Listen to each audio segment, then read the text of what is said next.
Hi everyone, my name's Tyler Harmon and welcome to the first ever Real Estate Whiteboard.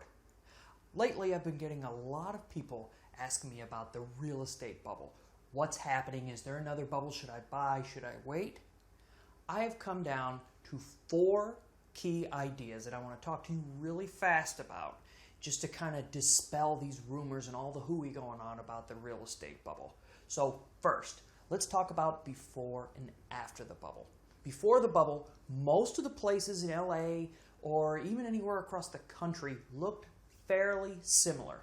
What happened is they started low down here around 2000, 2001, and then right around 2003 or 4, the values started to go up. And then right here around 2007, 2008, that was at the height of the bubble. And then after that, especially in Los Angeles with real estate here, things were completely different.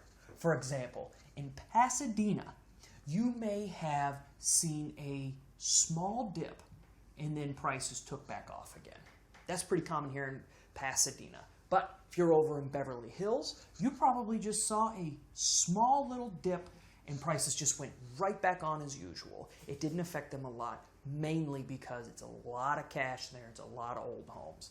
But something different, like in Highland Park, what you saw happen was prices crashed because there wasn't a lot of this intrinsic value that you're going to find in Beverly Hills or in Pasadena.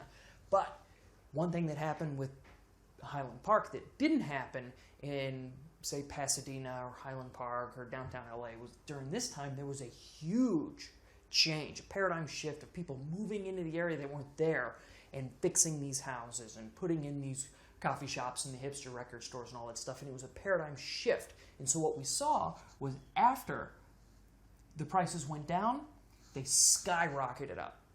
Now, the last difference was something like in Compton, to where after the dip, they just crashed and burned, just like Highland Park. But where Highland Park had a change, there hasn't been any change in Compton. So what we've seen is this small, just, a few percent every year is just the standard across the board is what we saw here. Now, what I call this is merit appreciation. Homes are appreciating based on the merit of their neighborhood. Now, Pasadena, Beverly Hills, obvious, so they just saw a small market correction. But areas like Highland Park and Compton, it was more of a devastating crash of back where they should have been. And then if there was any merit to go into those neighborhoods like Highland Park now or Eagle Rock and Mount Washington and all these areas are taking off like crazy. But with Compton, not yet, at least until we'll see them do a Highland Park thing. But that'll probably be closer to over here in 2016, 2017, 2018 before we see anything like that happen in South Central. But it is coming. Thing 2. Everyone's looking at all these increased prices and they think the same thing's going to happen. We're going to see over here, like in 2000, 2008, 2009, that the prices were at the very top and then they're going to crash and burn and then they're going to come back up. And they think here we're going to see another crash. We're not going to see that. I think we're going to continue to see these prices go up like that. And here's why. During 2000s, the prices were here. The sales were here. And then after 2005, 2006, we saw the number of sales, the actual volume, the number of sales really jumped up.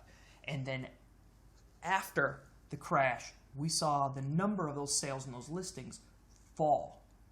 And this was the time, would have been a great time to buy, right around 2011, 2012. And then since then, we've seen the number of new listings and sales start to gradually increase. But from where we were to the top of the market back in 2007, 2008, we are only about halfway there. So we aren't seeing nearly as many listings and as many sales as we were seeing back then. So we're probably only about halfway there if you look at that. Now, that leads us to supply and demand.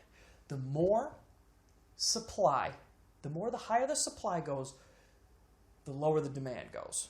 So if we were here, high supply, low demand.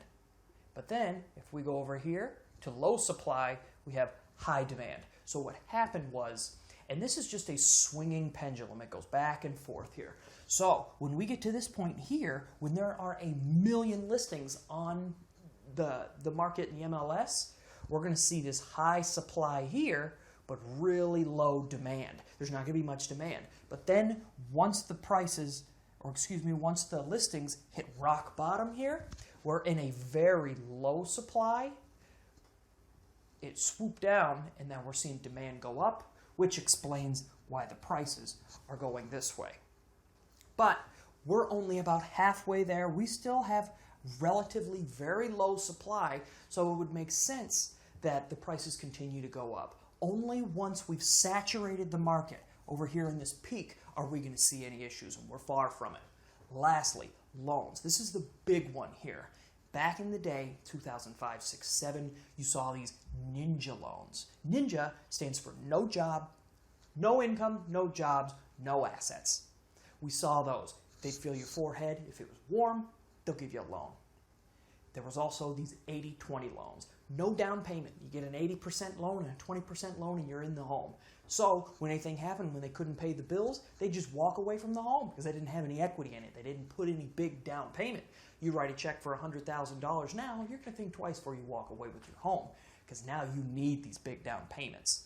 But after the market crashed, we had this giant knee-jerk reaction. This is actually when I was selling loans, to where everything came out with these new government regulations like Dodd-Frank and TRID. This is brand new. It's came out, hasn't even been a year yet. And one thing that we've been seeing in Los Angeles is the closings. They used to take 30 days, and now they're taking 45. There's all sorts of new consumer protection laws in there that really slow down the process, makes it harder to get a loan, it makes it harder to get underwritten.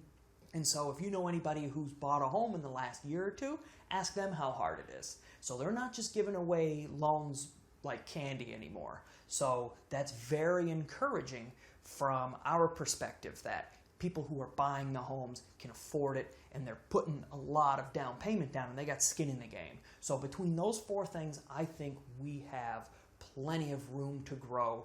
And truthfully, I don't even think we've invented the way that we're going to screw up the real estate market yet. We'll figure it out, but we haven't even seen it yet. So we have many, many years before we have to worry about something like that. I hope you liked this first video. In the comments, tell me any thoughts or any questions you might have, or if there's any other topics that relate to Los Angeles real estate or anywhere real estate, put that in the comments, shoot me an email, send me a text, and I'd love to hear from you. Thanks a lot.